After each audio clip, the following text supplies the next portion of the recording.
kok ini orang-orang ini nggak punya background politik tapi bikin partai politik. Anak muda jangan mau kalian dibikinin sayap anak muda.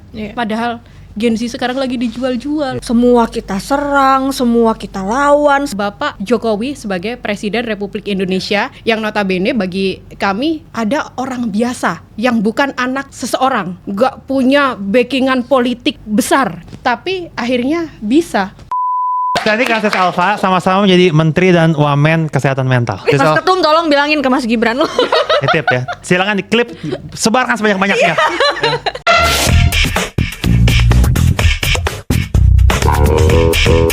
Mari melangkah bersama teman-teman gajah. Seru banget ya. Halo teman-teman gajah, ketemu lagi hari ini kita di podcast teman-teman gajah. Hari ini hostnya ganti. Perkenalkan, nama saya Geraldi yang hari ini akan membantu podcast kita. Karena hari ini tepat 16 November 2025 adalah hari ulang tahun PSI. Tepuk tangan dulu dong. Ulang tahun ke-11. Jadi kalau anak-anak udah SD kelas 5 kayaknya ya. Udah sebentar lagi UN gitu. Jadi PSI akan lolos ujian nasional. Nah, dan dalam rangka 11 tahun PSI tentu kita sudah merasakan banyaklah banget perjalanan PSI dari masa-masa, dari fase ke fase. Dari pertama kali PSI didirikan, kemudian pemilu pertama, sampai pemilu kedua yang kemarin. Dan di balik perjuangan PSI ada banyak sekali orang-orang pengurus-pengurus yang telah berkontribusi besar dalam mendirikan PSI ini. Dari 11 tahun, bahkan sebelum 11 tahun PSI resmi berdiri. Nah makanya itu hari ini podcast kita teman-teman gajah punya judul 11 tahun berani bergerak dan berbeda. Karena kita akan sama-sama dengar cerita dari para pendiri-pendiri dan pejuang-pejuang PSI yang hari ini sudah bersama-sama dengan kita di studio kita hari ini. Yang pertama ada Sis Danik Eka Rahmaning Tias, Ketua Bidang Pendidikan Nasional DPP PSI. Tepuk tangan. Halo. Selamat datang Sis Danik di studio teman-teman gajah. Iya, cakep banget. Cakep ya. Baru di sini ada custom bantal gajah. Makanya, mana? betul. Bisa dijual. Habis ini kita jual merchandise-nya. Dan yang kedua kita juga ada Sis Elva Farhika Ulbina, Ketua DPW PSI DKI Jakarta. Selamat datang Sis Elva. Terima kasih. Jadi podcast ini sebenarnya inisiatif Sis Elva. Wow. Tapi ini debutnya kayaknya baru kali ini Sis Elva debut di podcastnya ya. Di belakang layar boleh. Selamanya di belakang layar. Nah, buat memulai Sis Danik dan Sis Elva, kalau boleh dapat cerita dulu tentang pertama berapa lama Sis Danik dan Sis Elva telah berada di PSI dan siapa sih orang pertama yang ngajak atau yang nyeburin gitu ya, atau tertarik karena apa? Aku pribadi di PSI baru 3-4 tahun, Sis Danik masih kalah lah sama Sis Danik sama Sis Elva. Dan waktu itu masuk PSI karena justru volunteer. Jadi waktu itu PSI Jakarta membuka volunteer, kita ikut-ikut kan iseng-iseng, seru, diceburin juga, tercebur sangat dalam akhirnya sekarang di PSI gitu kan. Nah, boleh dong cerita dari Sis Danik dulu, berapa lama dan gimana Sis Danik ketemu sama PSI ini loh gitu. Silakan. Kalau berapa lama sih ini saat awal mula PSI ini diinisiasi mau bikin partai awal mula. Jadi kebetulan saya backgroundnya sebagai aktivis kepelajaran di Ikatan Pelajar Muhammadiyah waktu itu. Nah, Brojen kita Raja Juli Antoni ini juga mantan ketua umum Ikatan Pelajar Muhammadiyah, cuman beda generasi gitu. Nah, saat itu saya baru selesai dari ketua umum pimpinan pusat Ikatan Pelajar Muhammadiyah. Terus diajak ketemuan sama Brojen kita. Jadi Brojen kita ini baru selesai PhD dari Australia, terus ngajak ketemuan, ini ngobrol sana sini tentang kondisi bangsa Indonesia ini. Ya, kita kan masih semangat aktivismenya tinggi banget. Tahun berapa berarti Sis? 2014. 2014. Kayaknya mereka belum lahir Sis 2014. Aduh, kelihatan dia tua sekali aku. Ya itu abis ngobrol-ngobrol gitu, terus juga ketemu dengan Sis Grace. Kebetulan kan Sis Grace waktu itu CEO-nya ini Saiful Muzani, SMRC. Nah, pasca dari jurnalis, kalau Sis Isyana masih jurnalis dan beberapa yang lain, udah kita ngobrol ya, tetap diskusinya bagaimana kondisi perpolitikan di Indonesia. Akhirnya mengerucut bikin partai yuk. dan juga di obrolan-obrolan itu yang bikin kita semua semangat karena 2014 ini momentum terpilihnya Bapak Jokowi sebagai Presiden Republik Indonesia yang notabene bagi kami ada orang biasa yang bukan anak seseorang, nggak punya backingan politik besar, tapi akhirnya bisa orang Periode daerah pertama berarti ya waktu itu periode pertama. Jadi sebenarnya bagi politisi-politisi aktivis yang memang backgroundnya biasa-biasa aja, nggak punya privilege keturunan, modal dan lain sebagainya, ini kayak jadi pintu gerbang utama. Awalnya kan iya ada bikin partai politik oke. Tapi setelah kita refleksi kembali, bisa kok buktinya dengan adanya Pak Jokowi dan Pak Jokowi. Jadi mimpi itu bisa terwujud. Udahlah, mulai lapor ke beberapa pihak waktu itu. Kami bareng-bareng gitu menghadap ke Bang Jeffrey Giovanni, Bang support dong kayaknya dari semua orang yang kita datengin. Hanya Bang JG waktu itu yang percaya kalau mimpimu bisa kok. Tapi sebenarnya kayak ngetes ini beneran gak nih anak kita ya.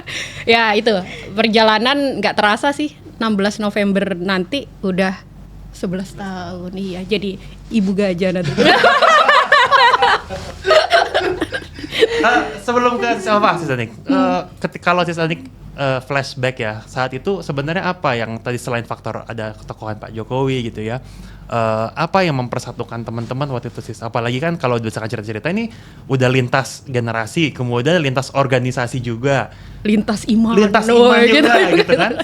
Apa yang waktu itu akhirnya bisa, yaudah deh kita bareng-bareng bikin PSI? Kebetulan dari kami semua itu punya beberapa isu yang mempertemukan. Ya. Jadi sebelum memutuskan, oke, kita bikin PSI, itu beberapa aktivitas aktivisme kita mengadvokasi isu itu ketemu di sana. Salah satunya tentang isu anti korupsi. Jadi ya di sana ketemu bagaimana kita ngadvokasi. Kalau saya mungkin selama ini backgroundnya di isu pendidikan, kepelajaran, dana bos dan lain sebagainya. Ketemulah di KPK kalau kita lagi entah kita hearing, kita lagi demo, ketemu akhirnya kenalan gitu. Selain itu tentang isu anti korupsi juga isu intoleransi. Jadi masing-masing juga memiliki keresahan yang sama.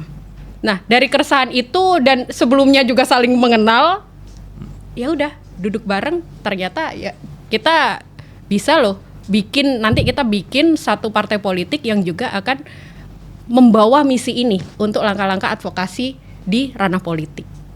Oh. Gitu. Oke. Nanti kita akan kembali ke topik itu Sis Anik. Oh, belum ya? Belum Oke. selesai. Masih kenal. Sis Alfa dulu. Sis Alfa, boleh ceritakan Sis Alfa kapan pertama kali bertemu dengan PSI? Wah, jadi pertama kali ketemu PSI itu tahun 2017. Aku waktu itu lulus kayaknya 2014-2015, lulus dari kampus gitu ya, lulus dari perkuliahan. Lalu kemudian ngerjain project sama beberapa teman gitu. Lalu kemudian si temanku ini cerita lah gitu kan, kalau ada partai politik baru nih gitu, isinya anak-anak muda semua begitu kan. Mereka juga aktif di Twitter kok gitu. Nah, terus dari situ juga memang karena pekerjaanku sebelumnya itu bersinggungan dengan something social media gitu ya, karena aku juga pegang sosial medianya. Aku cek di Twitter, oh ternyata memang pergerakannya PSI ini kok menarik ya gitu. Karena aku melihat pada waktu itu PSI nggak punya sosok yang dikultuskan gitu ya. Aku sebagai mahasiswa ilmu politik pada waktu itu sedikit banyak paham lah gitu kalau partai politik ini di Indonesia gitu ya, kalau dia bukan punya darah biru politik tertentu gitu, atau misalnya dia nggak ikut gerbong tertentu gitu, itu kayaknya agak sulit gitu untuk kemudian bisa masuk, lalu kemudian boro-boro bikin sistem gitu ya. Mungkin memberikan pendapat aja kayaknya bisa jadi belum tentu didengar gitu kan. Nah pada waktu itu melihat PSI loh kok isinya aku kenal Bro Jen Raja Juli Antoni itu waktu itu sebagai seorang aktivis dan akademisi gitu. Dan memang loh kok ini ada ya orang pinter gitu ya, maksudnya akademis gitu, akademisi tertarik sama partai politik, itu bagi aku menarik. Lalu kemudian melihat juga sosok Sis Grace waktu itu news anchor kan, lebih terkenalnya Sis Grace waktu itu news anchor, itu juga bagi aku menarik sekali gitu. Oh kok ini orang-orang ini nggak punya background politik tapi bikin partai politik gitu. Nah itu yang akhirnya kemudian ketika seorang teman memperkenalkan PSI. Terus kemudian pada waktu itu Sis Danik mungkin bisa mengkonfirmasi 2017 tuh lagi masa-masanya verifikasi kan Sis. Jadi emang verifikasi pertama berarti. Verifikasi pertama betul menuju PSI menjadi partai peserta pemilu begitu. Artinya memang PSI-nya lagi butuh banget banyak orang gitu, dan waktu itu ya mungkin prosesnya tuh nggak mungkin sesulit sekarang gitu. Waktu itu gampang banget jadi wakil sekretaris DPW, bisa tiba-tiba jadi wakil sekretaris DPW gitu, karena pada waktu itu kebutuhan untuk verifikasi. Kalau sekarang bisa jadi susah gitu, mau naik dari wakil sekretaris ke sekretaris itu bisa jadi ada prosesnya sendiri gitu. Tapi waktu itu memang kebutuhannya mencari posisi wakil sekretaris DPW. Posisi wakil sekretaris DPW pada waktu PSI 2017 itu ya jangan dibayangin posisi wakil sekretaris partai politik di DKI Jakarta hari ini gitu. Waktu itu yang aku kerjain 2017 ketika masuk PSI pertama kali itu ya jadi call center. Ya. jadi bagian cetak-cetak kartu tanda anggota, bagian frontline gitu ya, ketika ada orang datang mau nanya-nanya soal PSI, ada formulirnya enggak gitu ya. Itu ya kerjaannya wakil sekretaris PSI di Jakarta 2017 ya, job desk-nya itu. Lalu kemudian ya bukan hanya itu, bahwa pada waktu itu PSI juga punya PR sangat besar sekali untuk mengkomunikasikan, memperkenalkan PSI ke masyarakat. Artinya kami juga membuat diskusi-diskusi publik, kami bikin info session, memperkenalkan PSI Jakarta kepada masyarakat gitu. Dan pendaftarannya juga dibukanya ya melalui sosial media itulah, Twitter lah, terus kemudian Instagram lah gitu. Nah itu juga pada waktu itu job desk berikutnya dari wakil sekretaris PSI Jakarta adalah beli gorengan. Menyiapkan konsumsi untuk peserta diskusi. Gitu. Jadi kalau misalnya ada 20 orang, 30 orang yang akhirnya datang ke kantor PSI pada waktu itu dan tertarik mendengarkan apa sih nih partai baru punya ide apa gitu ya. Yaitu paling enggak kalau acaranya jam 7, jam 6 tuh aku udah sibuk tuh nyari gorengan mana yang masih buka, martabak gitu ya. Mana yang masih ngebul itu. Betul gitu, dan ya nyiapin itu semua gitu untuk peserta diskusi gitu. Jadi perkenalanku dengan PSI adalah tahun 2017 itu. Wow, tepuk tangan dulu dong. Kalian masih main Mobile Legend kan di tahun-tahun segitu? Kamu masih kuliah kan? Masih nongkrong. Jangan-jangan masih sekolah. Masih sekolah. Sis Danik sudah keliling Indonesia. Kita masih main gaple. Gaple lagi. Saya juga main gaple. Baby boomers banget kan. Apa Sis Danik, banyak anak-anak muda tuh yang lahir seperti Sis Danik. Artinya sebelum masuk politik tuh punya isunya masing-masing, punya ranah perjuangannya masing-masing. Sis Danik dari organisasi mahasiswa, Sis dari kampus gitu ya. Tapi kan mereka selalu punya pertanyaan ya, apa bedanya kalau berjuangnya dari partai politik gitu ya. Apalagi nanti kita bisa tampilkan salah satu survei terakhir IDN Times itu yang masih bilang bahwa kepercayaan anak muda sama sistem politik itu ya salah satu yang terkecil gitu ya, dan faktornya salah satunya dari partai politik. Jadi banyak banget teman-teman anak muda yang kayaknya daripada gue di partai, mending gue NGO aja misalnya, tanpa mengurangi, mengdiskreditkan ya, atau misalnya gue usaha dan sebagainya. Tapi dari background Sis Elva dan Sis Danik, kenapa kemudian memilih kayaknya memang harus pakai jalur politik nih sebagai partai politik? Dari pengalaman dan perjalanan Sis Danik dan Sis Elva. Sis Danik dulu boleh? Oke. Kalau ngelihat itu survei dari ini ya, apa CSIS juga itu kan Betul, gabungan betul, iya. dan Kompas Riset itu di tahun 2024. Iya. Saya dulu 2014.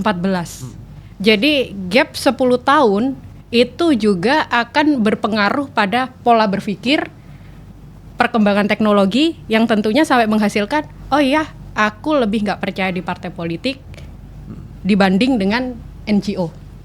Kalau dulu informasi nggak sesanter sekarang gitu. 2014 oke, kita masih main Instagram, Twitter gitu. Sekarang Twitter aja udah mulai berkurang gitu. Dan juga belum di waktu itu di 2014, jangan bilang zaman saya tuh. Zamanku dulu. 2014 itu kita secara politik memang ada optimisme dengan Pak Jokowi terpilih. Dan 2024 ini kan ada pergantian lagi, ditambah serangan ini ya, serangan media informasi yang luber-luber sampai ke sana. Ya. Dan saya rasa sih kenapa berpikir seperti ini, Gen Z khususnya, itu ya wajar, yang mereka dapat asupan-asupan informasi tiap hari yang didapat itu kan sesuatu yang melihat, oh ya politik gak punya peran, ngeluarin duit banyak, energinya tuh banyak banget di semua proses politik. Dan juga sudah kepilih, ngeselin, seolah-olah nggak mewakili diri kita. Dan masalahnya yang tidak mewakili, terusan ya viral-viralnya aneh-aneh itu joget-joget itu yang terpublikasi, dimakan sama algoritma. Yang baik-baik kayak Sis Elva, kemarin aku lihat ini apa, keluarin program yang ini fasilitasi untuk kesehatan screening kayak gitu. Mental. Saya rasa itu nggak muncul itu di algoritmanya teman-teman Gen Z. Yang muncul yang aneh-aneh malah. Akhirnya bayangkan ini di depan kita Gen Z semua gitu. Saya bukan. Nah, coba tiap hari asupan kita kayak gitu terus. Berita Sementara negatif. iya, berita negatif khususnya spesifik di politik. Sementara kalau ngelihat movement-movement yang bagus, contohnya sekarang itu yang lagi hype banget, siapa Owen, pasangan pacar yang ini, Owen dan Erika Ricardo gitu. Nah, mereka nggak harus di partai politik, sudah bisa bikin sekolah ambruk bisa dibantuin, pohon-pohon yang ini tumbang semuanya ditanam lagi, dan banyak yang bisa dilakukan movement-movement seperti ini. Akhirnya kan mereka berpikir, ya udah kayaknya ini waktunya pergerakan masyarakat yang berbicara. Dan juga kalau kita ngelihat siklus kepercayaan publik, itu dari percaya tuh pasti akan ada waktunya dia nggak percaya. Saat benar-benar tumbang, makanya kemarin sempat digulirkan kan isu bubarkan DPR ini apa. Itu sebenarnya bagian dari udah stresnya udah numpuk. Udah depresi gitu, udah mending nggak ada sekalian, kita susun yang baru dengan pergerakan masyarakat. Dan kalau ngelihat siklusnya juga sebenarnya ini sudah mendekati siklus pergerakan sosial ya, karena terakhir kita kan 97, 98. Dari kesini aja udah berapa tahun? Udah hampir 30 tahun. Bentar lagi kan 2027 udah nggak terasa. Oke, betul. Nah, mungkin akan ada social conjuncture baru, kejadian baru ya.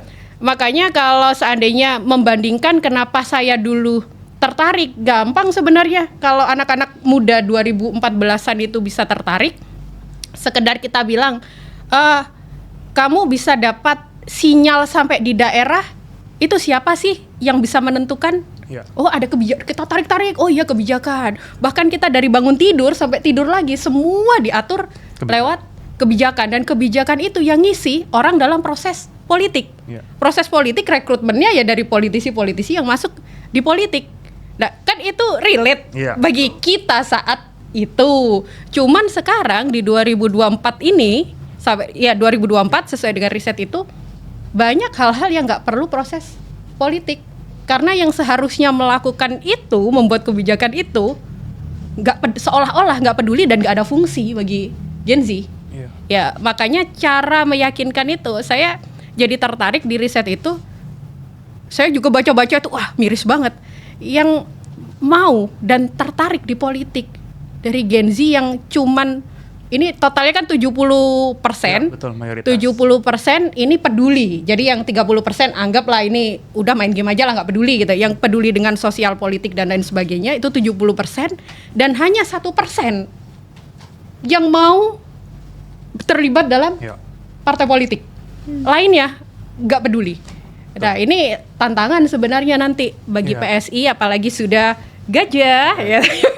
Gimana mereka ini jadi tertarik, karena dari 1% ini juga nggak menutup kemungkinan sisanya dari 70% tadi ada 83%-an itu mereka bilang ya kemungkinan kami milih partai politik atau terlibat dengan partai politik sesuatu gitu, Iya. itu memungkinkan sekali asal ada catatannya, asal dia menjawab kegelisahan kami, bukan nambah numpuk-numpuk masalah yang bikin Gen Z itu depresi. Jadi itu perbedaannya, beda zaman. Beda zaman. Betul. Beda zaman. Gimana sih Selva? Terutama teman-teman gajah, Selva ini juga adalah anggota DPRD DKI Jakarta. Artinya pasti Selva juga bertemu dengan lapisan masyarakat ya. Jadi mulai ketemu dari yang lansia sampai yang anak muda. Gimana Selva tadi menanggapi kalau misalnya pertanyaan kenapa harus pakai partai politik ya gitu untuk memperjuangkan isu-isu yang memang jadi kegelisahan kita? Ya, kalau aku melihatnya karena begini, partai politiknya itu sendiri sebagai sebuah institusi itu termasuk sebetulnya bagi aku pada waktu itu yang sebagai mahasiswa lulusan ilmu politik begitu ya.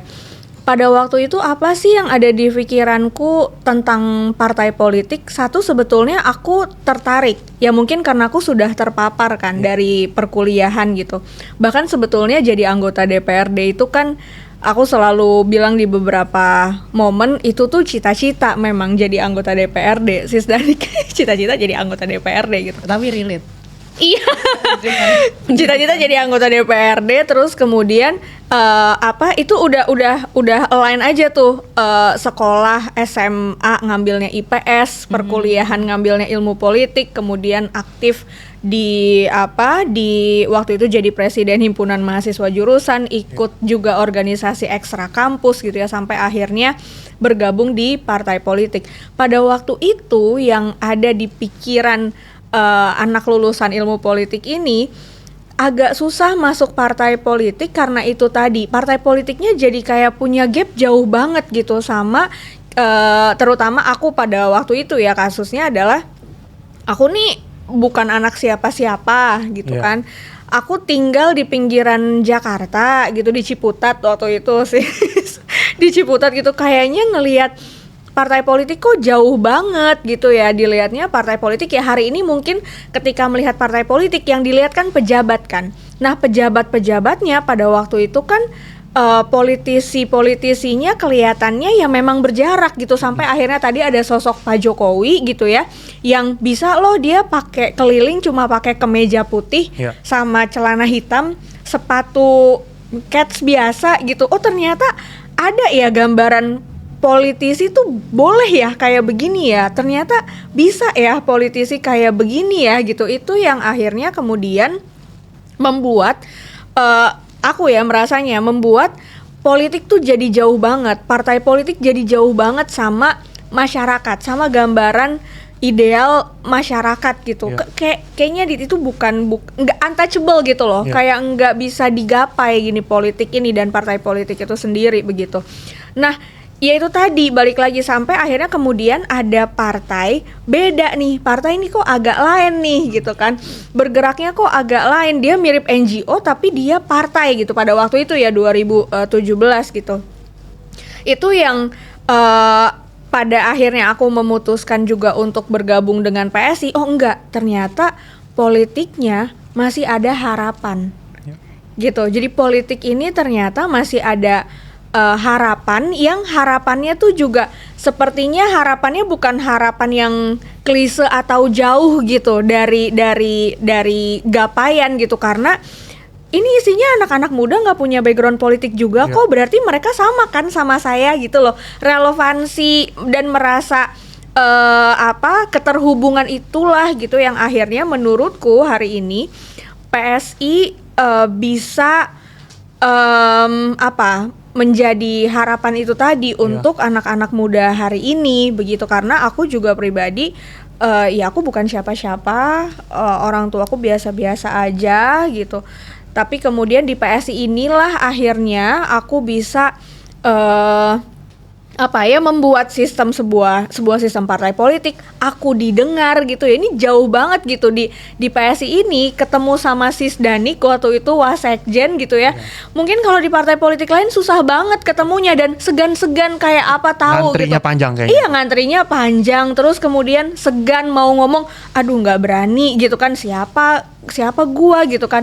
Enggak, di PSI dari awal aku masuk gitu ya sampai hari ini semua pimpinan bahkan sampai ketua umum itu sangat-sangat bisa diakses dan enggak jauh gitu loh. Jadi kerasanya oh ya ketua umum tuh bukan tokoh suci gitu ya. Oh ketua umum tuh juga kayak kita juga, dia bisa berinteraksi, dia bisa ngobrol gitu, dia bisa mendengar begitu.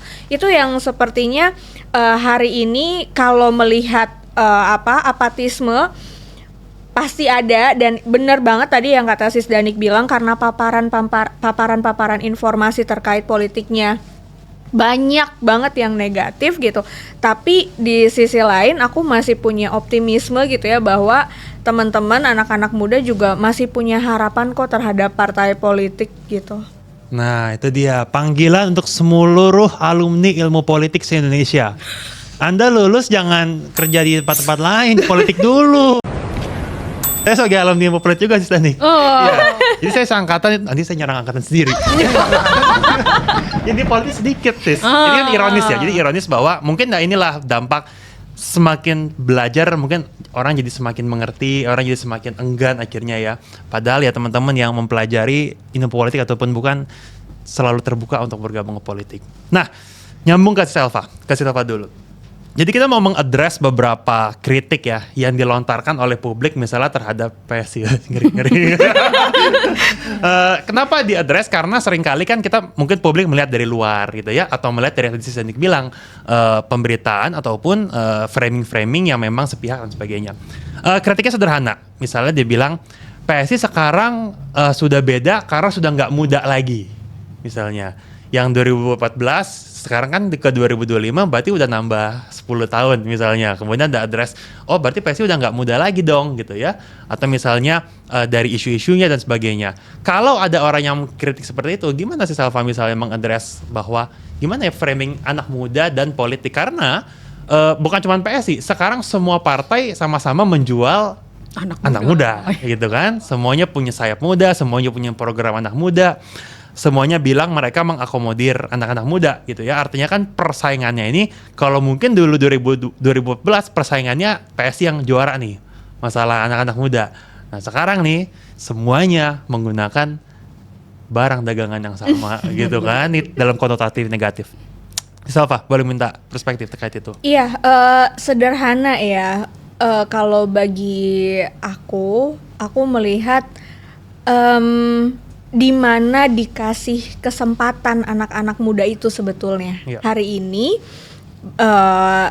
tanpa merasa PSI si paling partai anak muda gitu, enggak gitu, tapi di mana kemudian anak-anak muda ini mencapai atau berada di posisi-posisi krusial pengambil keputusan di partai tersebut.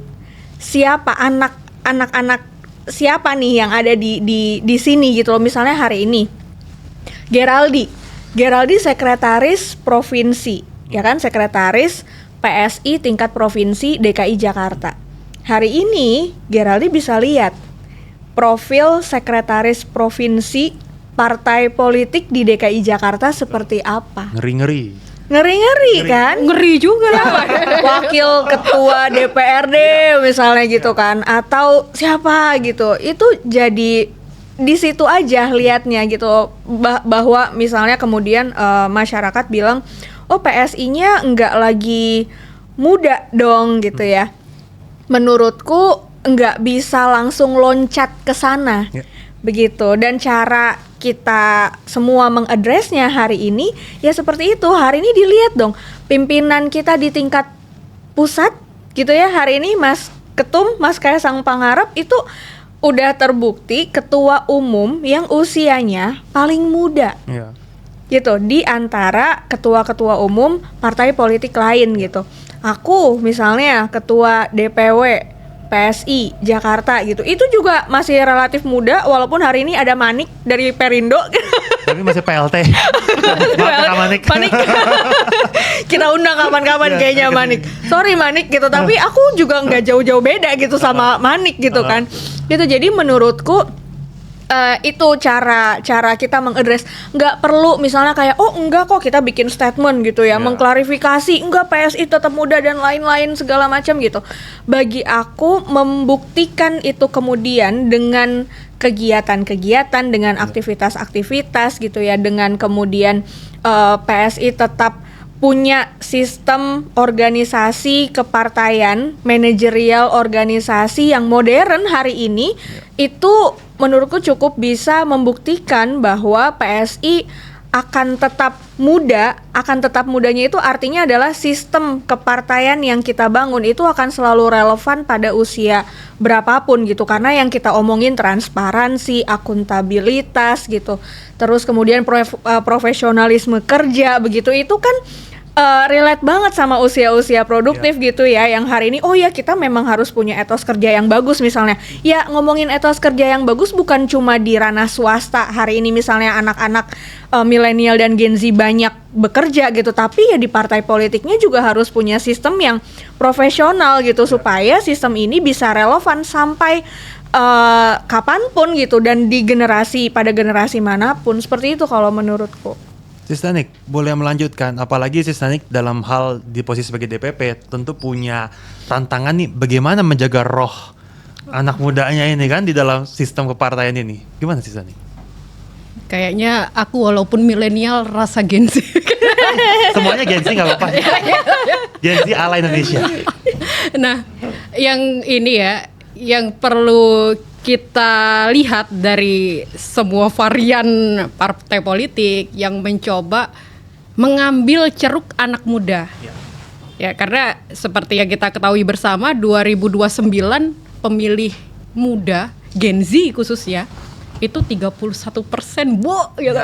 Dapat itu ya bisa nyapres. Makanya betul. pertanyaan pembedanya, anak muda ini dijadikan objek atau subjek? Melengkapi apa yang disampaikan oleh Sis Elva tadi, selama ini kan kita melihat mereka ini jadi objek, sasaran. Oke, kita bikinin program, kita jadikan sayap, tapi mereka bukan yang menggerakkan, sehingga seringkali ini Gen Z sendiri, bahkan gak usah jauh-jauh Gen Z, anak millennials itu ngerasanya ini kenapa sih sok-sok kontennya sok-sok anak muda, programnya sok-sok anak muda, tapi kurang banget gitu. Tua banget gitu. Cringe gitu jadinya. Karena memang yang bikin subjeknya bukan anak muda. Anak muda hanya dilihat sebagai objek. Dan itu satu sisi. Sisi yang lain, kita berbicara tentang partai anak muda ya. Partai anak muda ini bukan hanya di usia, tapi juga ada spirit apa sih di anak muda itu sendiri. Karena kalau kita ngelihat hasil survei, mungkin nanti sambil di search ya, di sekitar tahun 2020-an pasca pemilu 2019, rata-rata anak muda itu bahkan memilihnya bukan anak muda. Kenapa? Nah itu kan yang harus kita tanyakan. Kenapa? Dan kenapa ini itu yang harus dijawab oleh partai politik. Karena satu, mereka kan inginnya sosok yang kompeten, yang identik dengan anak muda itu transparansi. Iya. Dan itu makanya sekarang transformasi pasca Mas Kaisang masuk di PSI disebut sebagai partai super terbuka. Ya, itu hal yang nggak bisa dilepaskan dari anak muda. Anak muda itu pokoknya kepo aja. Kenapa gitu? Kenapa gitu? Itu duitnya, gajinya berapa itu? Iya. DPR RI kemarin ada tunjangan rumah. Lah, tunjangan rumah sekian, kan sewa rumah, bahkan rumah mewah aja nggak segitu misalnya. Mereka butuh itu. Jadi kalau partai politik bisa menghadirkan transparansi ini, udah anak muda gitu. Dan poin juga yang menjadi spiritnya anak muda itu meritokrasi. Ya. Jadi kayak misalnya bukan karena kamu dekat dengan siapa, karena kamu seperti apa ininya, operasinya dan lain sebagainya, tapi yang penting punya skill dulu, punya kemampuan dulu. Kan ya kalau kita ngelihat sekarang di medsos kita, kenapa pada marah-marah ini menteri seperti ini, dewan seperti ini, bagi mereka kan prosesnya berarti nggak merit. Pertanyaan mereka cuma satu, cobalah isi ini yang kompeten, ini apa? Kompetensi kan bagian dari merit. Kalau partai politik bisa menghadirkan keterbukaan tadi dengan transparansi ya, terus yang kedua prinsip meritokrasi itu juga berjalan, ya itu baru partai anak muda. Subjeknya anak muda. Anak muda, jangan mau kalian dibikinin sayap anak muda.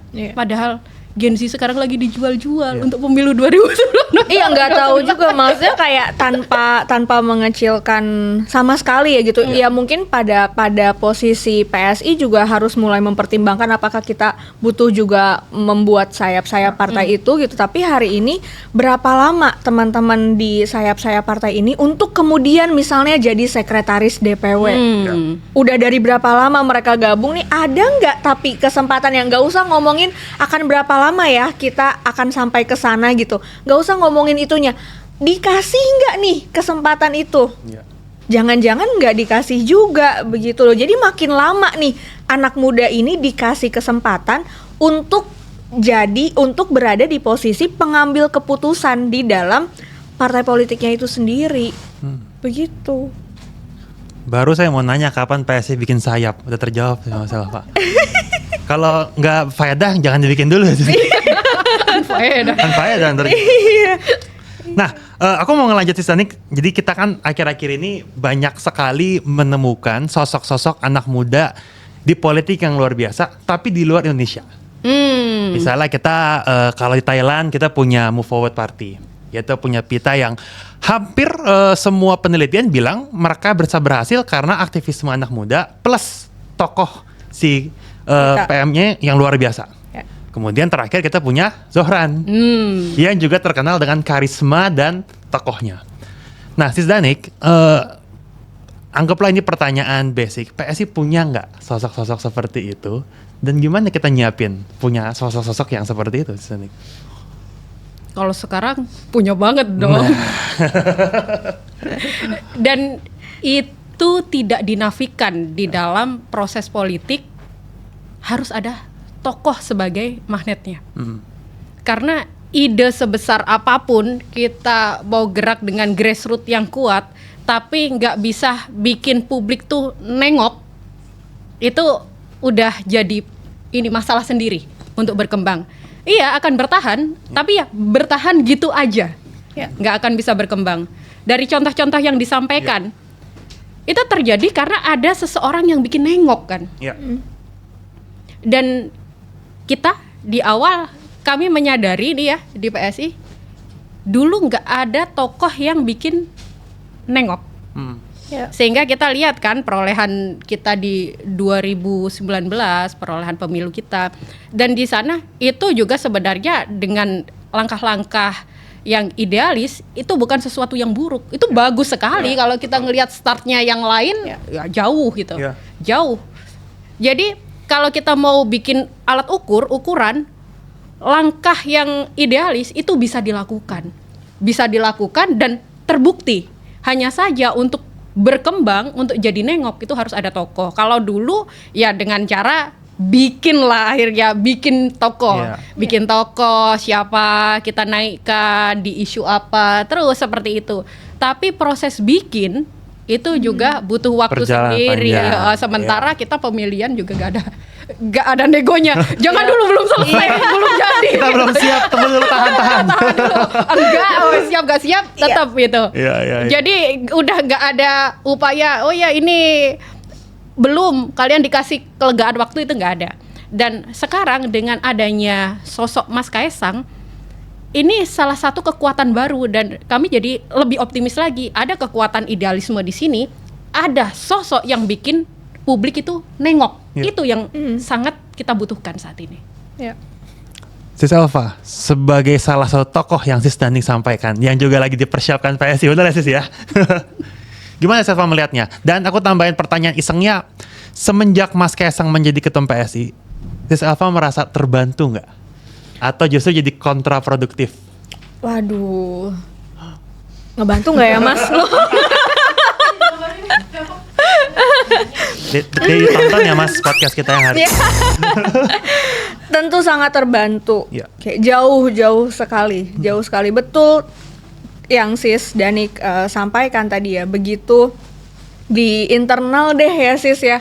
Begitu mulai ada kabar-kabar bahwa ada wah Mas Kaesang mau gabung gitu ya. Itu deg-degannya udah dari jauh-jauh hari gitu. Bahkan waktu sampai Kopdarnas yang akhirnya mendeklarasikan Mas Kaesang menjadi ketua umum, itu masih percaya nggak percaya. Beneran gak sih ini? Karena kalau beneran itu luar biasa banget gitu. Dan itu kayak semangatnya bisa menambah semangat 1000% kali pada waktu itu ya. Sampai akhirnya beneran gitu ternyata Mas Kaesang berada di dalam PSI, itu luar biasa, percaya diri meningkat gitu ya. Loh Ya, kan ya. GG sama Alia, Sis Danik ini aku ceritain, GG sama Alia waktu abis Kopdarnas pengumuman Mas Kaesang ketua umum, itu ada salah satu rumah pemenangan salah satu calon gubernur gitu ya. Gubernur ya waktu itu ya. Itu kata. Iya, terus mereka Alia sama Geraldi ini buka kaca mobil, terus mereka teriak, "Woi, Kaesang ketua umum PSI, woi Kaesang." Ngapain gitu. Apalagi kalau bukan itu adalah bentuk meningkat tajam kepercayaan diri kami sebagai kader gitu kan. Gitu, dan kemudian ketika turun ke masyarakat, itu tadi Mas Kaesang ini adalah sosok yang terbukti bikin orang-orang nengok. Akhirnya sekarang kalau ya pada waktu itu gitu ya, turun ke masyarakat masa kampanye kayaknya pada waktu itu, ya udah tahu aja orang-orang, oh PSI yang ketua umumnya Kaesang ya, udah begitu tuh. Nggak kebalik tapi Gibran ya. Oh iya, ada lagi sih yang begitu. Ketuker-ketuker. Iya, suka ketuker-tuker.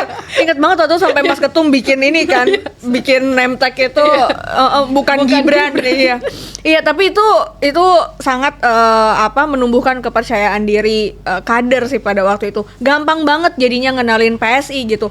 2017 gabung PSI, 2019 ikut kampanye PSI, ngenalin PSI, orang-orang masih suka ketuker PSI sama PSSI gitu. Kalau sekarang gitu udah nggak ketuker gitu, orang-orang juga udah tahu dan oh ini partainya Mas Kaesang ya, apalagi beberapa bahkan sekarang PSI oh partainya Pak Jokowi ya, udah kayak begitu gitu. Jadi memang, dan dibuktikan juga bukan cuma ininya ya, bukan cuma euforia di lapangan begitu, tapi ya terbukti dari perolehan kursi, perolehan suara PSI secara nasional ketika Mas Kaesang bergabung gitu. Bahkan di DKI Jakarta juga kami merasakan sendiri, tiba-tiba pendaftar anggota di PSI Jakarta bisa-bisanya gitu dalam waktu 2 mingguan Mas Kaesang masuk itu ada 3.000 sampai 4.000 tambahan anggota baru gitu di PSI Jakarta. Itu kan sudah jadi bukti konkret bahwa kemudian sosok Mas Kaesang ini menjadi harapan baru juga di dalam perpolitikan di Indonesia melalui PSI, seperti itu. Keren. Walaupun saya udah di stop untuk segmen selanjutnya, saya mau satu pertanyaan lagi ya. Sis Danik, Pak, masa ke masa partai itu kan positioning bisa berubah ya. Artinya dukungan, tidak mendukung gitu ya, kemudian posisi kita dan sebagainya. Tapi Sis Danik dan Silva sebagai sama-sama pimpinan partai, apa yang menurut Sis Danik dan Silva itu prinsip Artinya apapun positioning politik, ini nggak boleh berubah dan nggak boleh hilang dari PSI. Bisa Nick, silakan. Ya, politik dibilang cair, memang cair. Ya. Yang jadi tantangan bagi partai politik supaya nggak punah itu bagaimana bisa adaptasi. Hanya saja adaptasi ini adalah cara. Itu yang kadang kita itu lupa. Oh iya, saya mau menang. Oke, sekarang saya nggak mau memperjuangkan nilai kita yang sebelumnya gitu. Padahal itu cara adaptasi. Nah, kalau kita ngelihat kenapa PSI ini hadir sampai spiritnya seperti itu, sampai Sis Elva akhirnya mau gabung gitu. Karena di sana kan kita ngelihat ada prinsip tadi, meritokrasi itu emang di PSI dipegang teguh. Dan bagi kami itu bukan sesuatu yang terputus. Dan Mas Kaesang ini melanjutkan dengan memperluas pemahamannya ya, membuat sesederhana mungkin pemahamannya dengan PSI super terbuka. Siapapun bisa ngasih masukan, siapapun kalau pengen daftar, bahkan ini di DPP itu banyak orang datang bilang gini, saya mau daftar jadi DPP PSI, bawa KTP. Karena ngerasa merit, aku merasa betul. banyak Betul. banget di DPP itu tiba-tiba datang bawa KTP gitu. Dan ini yang tidak boleh dihilangkan. Jadi memberi ruang, memberi kesempatan. Tapi kan nanti kita sampaikan untuk jadi pengurus itu harus ber-KTA dulu, jadi kader dulu, harus gini. Ada yang ngambek, wah enggak berarti enggak terbuka ya. Udah gitu. Ada syaratnya itu. Nah, ini yang harus dijaga. Supaya nanti kekecewaan publik terhadap partai politik yang lihat, yang duduk manusia seperti ini, mendingan bapak gua yang duduk gitu. Nah, ini supaya tidak terjadi. Nanti kalau seandainya PSI udah beradaptasi, ternyata PSI menambah luka-luka kekecewaan itu kan sama saja. Kita dari awal mendirikan prinsipnya seperti apa. Jadi meritokrasi dan juga transparansi itu bukan sesuatu yang tidak boleh ditinggalkan. Ini prinsip dasar sih. Kalau menurut saya, tinggal adaptasinya, cara seperti apa. Karena setiap zaman itu ada polanya, ada gayanya. Kita nggak bisa biar kelihatan rare, ya. Kalau rare di politik, ya nggak ada yang mau kecuali orang yang rare aja. Gitu. Sesama orang rare. Alfa, silakan. Iya, hari ini menurutku betul PSI udah usia ke-11 gitu ya. PSI-nya semakin dewasa gitu. Aku juga yang berada di dalam PSI juga merasakan tumbuh kembang PSI gitu ya dari tahun ke tahun gitu. Kalau dulu ya Sis Danik lah yang di DPP gitu kan ya Sis, tapi kalau dulu rasanya kita memang sangat reaktif, sangat impulsif, semua kita serang, semua kita lawan, semua jadi striker gitu kan. Wah, itu PSI dulu tuh gitu. Tapi kan ya itu anak-anak ya emang begitu kan Sis, tipikalnya gitu kan, semangat gitu kan. Tapi hari ini, kemarin terutama pasca kongres gitu ya, akhirnya PSI membuktikan diri. PSI bertumbuh menjadi partai yang dewasa gitu ya, dengan ide dari Mas Ketua Umum membuat one man one vote pemilihan ketua umum gitu ya. Nggak ada hari ini partai politik mana yang bikin sistem kayak begitu, anggota bisa milih, itu nggak ada gitu. Jadi PSI ini bertumbuh, PSI sudah semakin dewasa. Hari ini juga tidak reaktif yang destruktif gitu ya. Jadi bagiku hari ini PSI sudah membuktikan itu, dan partai super terbuka itu yang menjadi kayak kita tuh lagi men-challenge diri kita sendiri juga. Kita bilang kita partai terbuka gitu, artinya dan semua masyarakat tahu kita bilang kita partai terbuka, maka kita sebetulnya sedang meminta juga dan mengajak juga masyarakat untuk kemudian menjadi pengawasnya PSI. Jadi bisa diingetin, PSI jangan lupa di namamu hari ini ada embel-embel partai super terbuka. Jadi kalau kamu nggak terbuka, yang ngelihat kamu nggak terbuka tuh masyarakat begitu. Terbuka ini kan artinya tadi misalnya Sis Danik bilang, oh hari ini banyak banget yang mau gabung PSI dan memang banyak banget gitu hari ini. Beberapa nanti tokoh-tokoh besar juga akan segera bergabung ke dalam PSI gitu. Ya artinya ketika ini menjadi partai terbuka, siapapun silahkan masuk, siapapun silahkan membuktikan dirinya bahwa memang ketika dia masuk dia punya nilai tambah untuk organisasi ini. Begitu, jadi yang memang harus dirawat dan dijaga oleh PSI adalah keterbukaan itu sendiri. Gitu. Oke, keren. Tepuk tangan dulu dong buat Sis Danik. Ini karena kita udah sangat berat, jadi kita akan yang santai-santai lagi. Jadi kita ada segmen Sis Danik, Sis Elva. Nama segmennya adalah apa nama segmennya ini? Throwback. Oh, throwback. Aduh ini Jadi gue begini, Sis Danik dan Sis Elva. gue tahu lagi ini. Kita akan memberikan sebuah foto. Foto Sis Danik dan Sis Elva di suatu masa. Gitu ya. Nanti akan ditampilkan tring gitu ya di layar Anda ya. Nanti kita mau minta Sis Danik dan Sis Elva boleh ceritain nih behind the scene nih, foto ini kapan, lagi ngapain, dan lagi dalam kejadian apa sih foto itu? Siap? Sis Danik udah maaf ya Sis, ini sebenarnya kreativitas teman-teman. Aku nggak ada arahan buat begini Sis. Ini kreativitasnya teman-teman. Kita mulai dari Sis Danik dulu ya. Kita mulai dari Sis Danik dulu. Centring. Nah, di sini kita punya gambar pisang goreng dan pastel yang sangat banyak di atas meja, dan ada Sis Danik di belakangnya. Jadi kira-kira nih Sis Danik lagi apa nih, Sis? Ini Sabtu, hari Sabtu ada tulisannya. Oh iya, 1/12/2015. Ya ini di Sarina, salah satu resto di daerah Sarina. Wow.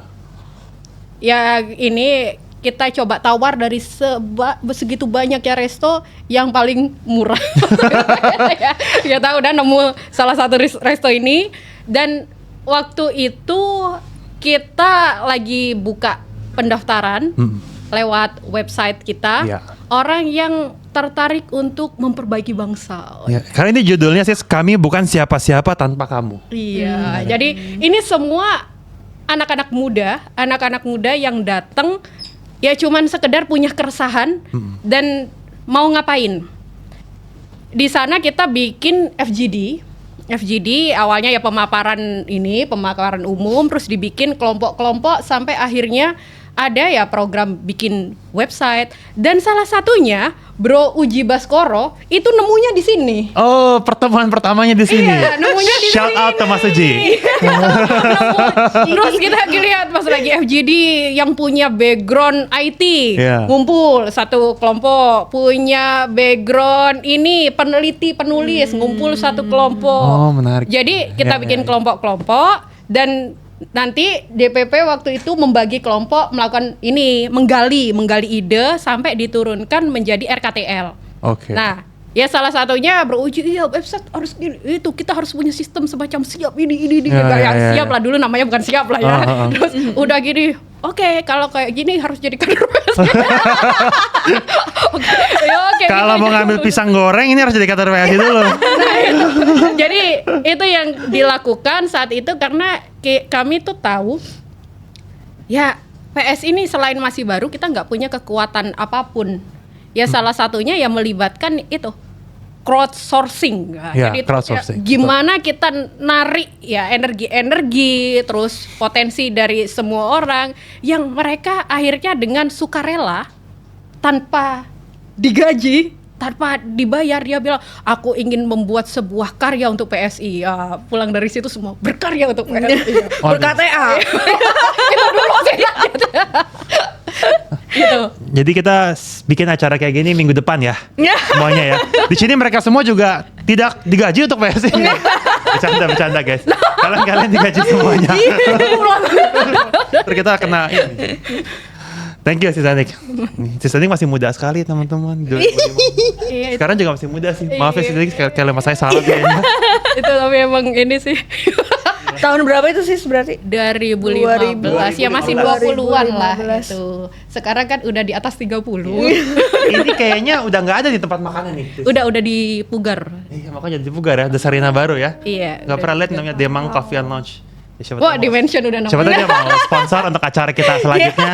Demang Coffee and Lounge dimanapun Anda berada, kita bikin acara di sana ntar. Terima kasih itu jadi bagian sejarah PSI. Nah, terima kasih. Owner Demang Coffee and Lunch. Selanjutnya Sis Alfa. Iya. Jadi ini kita akan tampilkan kalau tadi Sis Danik itu ada pisang goreng dan pastel, di fotonya Sis Alfa ini ada kotak snack Fotonya yang ini Sis Alfa. Ya ampun, nggak ada yang lebih jadul. Gak tahu ya. Ini kayaknya yang paling jadul yang bisa di scroll. Iya. Apa ini iya, apa yang iya. terjadi? Ini semuanya masih pakai logo lama nih, masih pakai mawar semua nih. Iya, betul. Jaket lama lagi Sis Alfa. Betul. Itu 2019 pasca pemilu. Benar 2019? Oh, benar. Iya. 2019 pasca pemilu, waktu itu momennya adalah perekrutan pengurus gitu. Jadi kita lagi open recruitment. Waktu itu udah ketahuan hasil pemilu, punya 8 kursi di DKI Jakarta. Lalu kemudian kita open recruitment untuk kepengurusan di tingkat DPW, DPD, DPC gitu. Ya. Nah, ya itu kan artinya ya semakin menguatkan ya apa Ya. yang dilakukan PSI udah dari dulu gitu. Kita open rekrutmen gitu. Kita betul tadi Sis Danik, kalau Sis Danik pakai bahasanya Sis Danik, narikin energi orang-orang gitu untuk kemudian merasa mempunyai nilai perjuangan dan nafas perjuangan yang sama gitu di PSI. Ya begitu kemudian cara PSI merangkul orang-orang masyarakat gitu untuk kemudian percaya dengan nilai-nilai PSI. Seperti itu 2019 itu. Itu di mana Sis Alfa? Kejadian foto itu tuh. Itu di kantor PSI Jakarta yang merupakan rumah orang tuanya bendahara PSI Jakarta waktu itu. Jadi PSI Jakarta sempat mengalami nomaden gitu ya, pindah-pindah kantor gitu. Karena nggak punya kantor yang tetap gitu, jadi pindah-pindah banget gitu pada waktu itu. Dan tipikal PSI pada waktu itu juga kan ya Sis Danik ya, kita mau siapa rumahnya siapa dijadiin kantor gitu, karena waktu itu cuma punya semangat.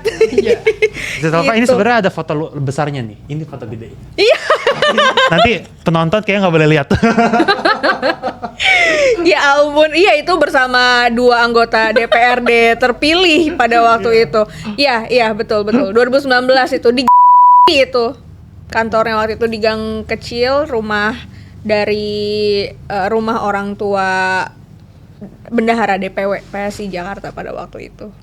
Terima kasih Salva. Shout out juga untuk Mbak yang selama beberapa tahun menyuburkan anak-anak PSI yang Betul. saat itu Pasti konsumsinya Terima kasih Mbak. Sis Alfa dan Sis Danik, ada satu pertanyaan penutup dari kita buat sesi karena kan udah 1 jam ya, tidak terasa sekali. Sis Danik, Sis Alfa udah 11 tahun PSI. Kalau membayangkan 11 tahun ke depan, jadi ini kan 2025, berarti kalau 11 tahun lagi 2036. Sis Danik bisa berimajinasi di mana kita saat itu, PSI sedang di mana, dan Sis Danik lagi ngapain? Saya lagi duduk begini. Dan kita lagi podcast lagi 11 tahun di depan. Terus saya ngelihat itu mulai di DPP, di DPW, DPD, saya DPC. Itu anak-anak muda di zaman itu. Iya. Mungkin ngobrol sama aku cuman sekedar tanya, bukan aku bagian dari ini ya. Iya. Anak muda kita ajak terus aku jadi tetap memiliki kuasa di situ. Aku tetap bisa lihat di DPP yang punya power atau apa. Aku pengen aku duduk yang diundang sama mereka cuman sebagai ini sharing, teman sharing. Iya. Sebenarnya dulu seperti apa sih kakak sih atau ibu, Iya. kan 11 tahun lagi gitu kan. Ibu gitu. Kira-kira yang supaya kita tetap bisa menjaga nilai-nilai itu. Iya. Ya, saya mungkin nanti di posisi itu dan melihat anak-anak muda yang membesarkan PSI di 11 tahun mendatang yang punya banyak ide lebih keren dan tentu saja PSI udah ini ya, udah Ya. di Senayan dari sini gitu. Ya saya bayanginnya nanti 11 tahun ke depan seperti itu karena ngelihat potensi yang ada sekarang itu makin banyak anak-aanak muda yang keren-keren masuk di PSI dengan pendekatan yang luar biasa adaptable. Iya. Karena kalau kami Sistanik melihatnya 11 tahun ke depan Sistanik lagi menjadi menteri. Ya, amin. Ya. Yang cocok menteri apa dong? Maunya menteri apa Sistanik yang jadi isu core isunya? Tapi Sistanik apa cita-cita politik Sistanik? Kira-kira 10 tahun, 15 tahun ke depan gitu. Saya ini concern banget. Ya kebetulan background psikologi. Ya. Iya, psikologi dan sampai di ini ya, saya juga proses ambil profesi dan lain Ya. sebagainya juga perputarannya di psikologi. Ya kurang lebih memang saya punya mimpi kalau untuk di legislasi bagaimana bisa membuat isu kesehatan mental itu bukan hanya sekedar isu pelengkap gitu. Isu pelengkap. Proses penempatan orang sesuai dengan kompetensi. Ya. Terus ya bagaimana tadi ada energinya, ada emosinya itu juga sebenarnya harus ditempatkan semerit mungkin. Ya. Dan itu harus menjadi bagian proses itu. Jadi kalau ini ya khususnya untuk di legislatif saya ingin banget sepertinya saya di mana-mana suka menyampaikan ini minimal mimpi itu kan doa ya. Saya pengen di setiap desa seluruh Indonesia sampai di pelosok itu ada shelter kesehatan mental. Karena ada dana desa kan sampai di tingkat desa. Ya. Kenapa nggak sekedar bikin shelter dan kalau konselor kan nggak harus psikolognya, yang penting dilatih yang punya basic knowledge itu misalnya Bisa BK jadi dan peer counselor kan. iya seperti itu. Sendaknya abis berantem sama suaminya tahu lari dong ke kantor kepala desa Ya. ngapain ya cuman pengen ngomong-ngomong aja atau abis disuruh bapaknya masuk jurusan ini padahal hati nggak cocok lari ke situ gitu. Ya. Karena sebenarnya kita itu cuman butuh cerita kok. Ini kelihatan remeh-temeh di Ya. politik. Tapi sebenarnya saat hal dasar ini udah selesai, orang tuh lebih tertata hidupnya. Itu sih mimpi sederhana saya. Waduh. Nggak sederhana sih. Nggak sederhana itu sih. Ini cocok. Ini luar biasa sih. Ini Sistanik dan Sis Alfa sama-sama menjadi menteri dan wamen kesehatan mental. Ada yang kemudian Badan Kesehatan Mental Nasional. Badan Kesehatan Mental Nasional, Pak Presiden Mas Gibran tolong. Pak Prabowo, Mas Gibran gitu. Jadi bukan cuma gizi tapi Iya. kesehatan mental juga harus. Badan Itu Kesehatan penting. Mental Nasional. Sis Mas Alfa, Ketum tolong bilangin ke Mas Gibran loh. titip ya. Silakan diklip, sebarkan sebanyak-banyaknya. Sis Alfa 11 tahun ke depan. PSI 11 tahun ke depan, aku cukup optimis melihat lebih banyak lagi pengambil kebijakan yang lahir dari PSI tentunya. Bahkan mungkin wakil presiden atau calon presiden dari PSI itu 11 tahun ke depan tuh. Kita nggak tahu politik Ya. kan, sangat-sangat dinamis gitu. Lalu kemudian di daerah-daerah juga mungkin setiap kita mau ke daerah mana, oh di sini ada gubernur PSI, di situ gubernurnya juga PSI loh gitu. Jadi lebih banyak lagi kader-kader PSI yang menjadi pengambil keputusan dan pembuat kebijakan. Kalau cita-cita Sis Alfa apa? Kenapa harus ditanya cita-cita teman-teman? Karena seringkali politisi kalau udah lama berkecimpung di politik itu sampai lupa cita-cita awalnya apa gitu. Sis Alfa, cita-citanya 11 tahun ke depan.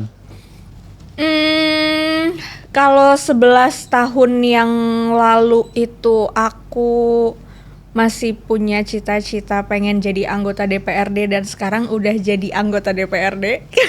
Puji Tuhan, alhamdulillah. Baik. Tercapai. Sebetulnya mimpi berikutnya, cita-cita berikutnya setelah jadi anggota dewan itu menteri sih. Cita-cita, Ya. cita-cita. Boleh dong.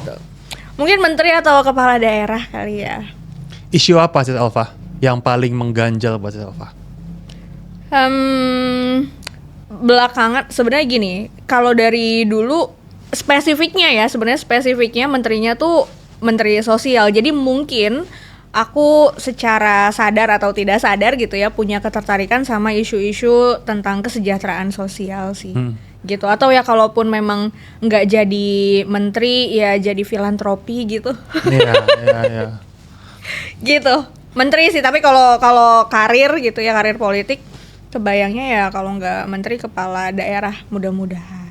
Oke, semuanya agar ini manifesting, katakan amin bersama-sama. 1, 2, 3, amin. Sis Dani kan sekarang kalau di BP sebagai Ketua Bidang Pendidikan Nasional. Nah, sebenarnya nih apa Sis Dani Ketua Bidang Pendidikan Nasional ini dan apa rencana yang mau dikerjain sama Sis Dani dan teman-teman di DPP? Iya, semacam makhluk. Yang terbuat dari kacang. Jadi memang kita berbicara pendidikan ya, khususnya pendidikan.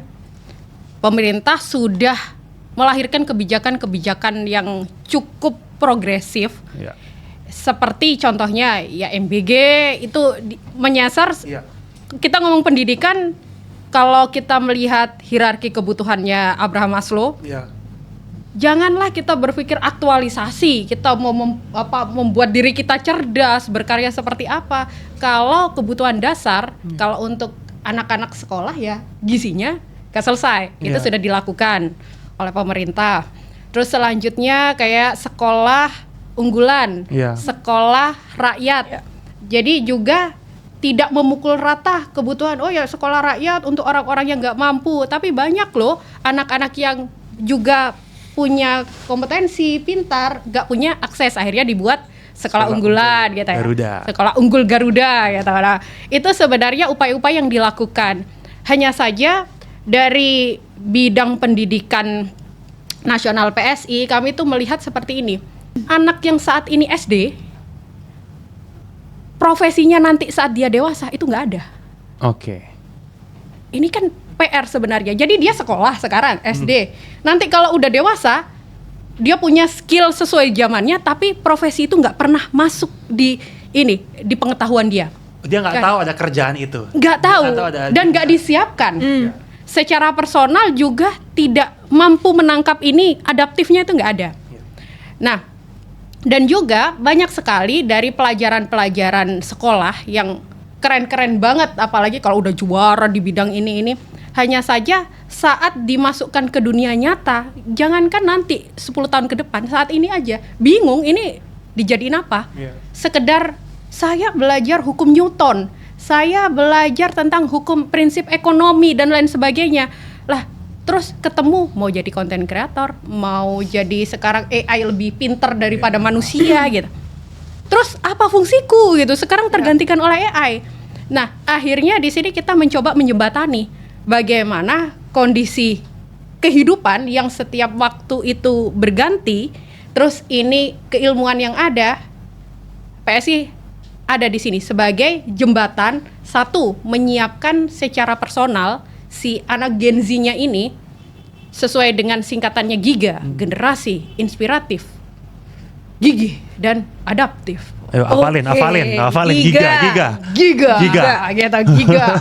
Jadi dia itu orang yang gak gampang jatuh, dia yang adaptif, yang walaupun semua orang pada bilang Gen Z adalah generasi strawberry, lembek, tidak, Giga hadir menemani Gen Z, gitu, supaya nggak lembek ya. Nah, itu jadi manusia Gen Z-nya gimana sih secara mentality, secara kesiapan daya tempur itu ada. Terus yang kedua itu critical thinking yang mencoba mentransformasi antara ilmu di sekolah ini bisa aplikatif. Nah, bisa diintip di Instagramnya Giga Indonesia. jadi di situ munculkan juga. link. Nah, di sana ya ada sesosok gajah kecil gitu yang dia suka bercerita ya. Salah satu caranya itu dia bercerita materi-materi berat ya, kayak hukum Newton lah, dia menceritakan, dia tarik ke kehidupan nyata. Terus masalah-masalah yang dihadapi di sekolah, di kehidupan tapi di sekolah nggak dapet gitu. Dan ini apa yang dilakukan oleh PSI juga melihat kenapa anak-anak Gen Z itu lebih seneng main game, berlama-lama itu rasanya nyaman sekali kan. Iya. Tapi suruh ngerjain PR, Disuruh kerja sih. disuruh Ini kerja. seperti anak-anak di sini. Oh, betul Mobile sekali. Legends mulu. Saya agak Gen Z juga sih. Nah, ini pertanyaannya kenapa? Iya. Ternyata memang ada sesuatu di teori gamifikasi itu, ada dopamin yang digerakkan. Nanti Giga juga menjelaskan itu. Oke, Pokoknya Giga oke. ini emang ini temen kita gitu. Dia menjelaskan kenapa lebih suka. Jadi mentransformasi spiritnya main game itu dengan gaya kita bekerja, gaya kita melalui tahap kehidupan gitu di sana. Ngobrol lah kita dengan Direktorat E-sport. Nah, biar bukan hanya selama ini, saya rasa hampir semua partai tertarik juga ngomongin Iya, e-sport. semuanya bikin lomba e-sport sih. Iya. Iya. Jadi semuanya dipikirnya e-sport tuh bikin lomba. Akhirnya gimana kita isu pendidikan alternatif, karena ini kan bukan lagi kurikulum sekolahnya, Iya. pendidikan alternatif dengan gamifikasi ini dikawinkan. Satu, yaitu ada konten. Terus yang kedua, kita lagi ini kalau di klik itu ada, tapi sekarang masih maintenance ya, Giga Hub. Jadi di Giga Hub itu Gen Z siapapun yang ingin jadi teman Giga. Jadi teman Giga login di situ gitu, jadi member. Terus ada ini apa mission, jadi ada mission Oke. boardnya. Level ini harus menyelesaikan apa. Tapi sebenarnya itu ada kurikulumnya dan di dalam pantauan bidang pendidikan nasional. Nah, ini juga menjawab seperti yang tadi awal-awal kita obrolin. Kita ngobrolin kan kenapa Gen Z itu jadi apatis di politik, lebih suka dengan NGO, lebih suka dengan ya aktivisme di luar, bahkan aktivisme sosmed sekarang. Nah, kita coba jembatani di situ. Nah, nanti ya ini kalau udah di tahap itu, mission board ini bukan hanya sekedar mengajak Gen Z, udah dia hidup dalam dunia maya aja. Tapi Giga nanti bisa muncul dari layar ya. Bukan muncul dari layar ya. Nah, dari game-game itu ada koin-koin yang dikumpulkan. Koin-koin yang dikumpulkan sesuai dengan level. Oke. Nah, dari level itu semakin banyak koin yang dikumpulkan, itu bisa untuk belanja. Belanjanya tapi tetap Giga tidak mengajarkan sopahulik. Anaknya tetap irit gitu ya. Jadi si Giga ini akan menawarkan koin ini mau dibuat ini belanja apa? Misalnya belanja kelas, mau bikin ini ikut konseling apa atau FGD perencanaan karir, kursus-kursus gitu. Iya. Atau dia memilih, oke, koinku ini untuk support ada kelompok belajar di mana, beliin apa untuk sana. Jadi ada aksi sosialnya, karena yang jadi problem sekarang Gen Z itu kadang tertarik dengan aksi sosial, cuman ngerasa nggak bisa menjangkau. Ya. Nah itu Giga benar-benar jadi teman nanti, temannya Gen Z. Itu yang mau dilakukan. Apa Instagramnya sis? Giga_Indonesia. Di follow ya teman-teman semuanya ya. Terima kasih Sister Anik dan Sis Elva. Makasih. Terima kasih sudah mampir di podcast teman-teman Gajah. Dan buat teman-teman Gajah semua, nantikan langkah selanjutnya bersama kami teman-teman Gajah di edisi-edisi podcast selanjutnya. Dan sampai kita bertemu lagi. Bye-bye. PSI, Partai Super Terbuka.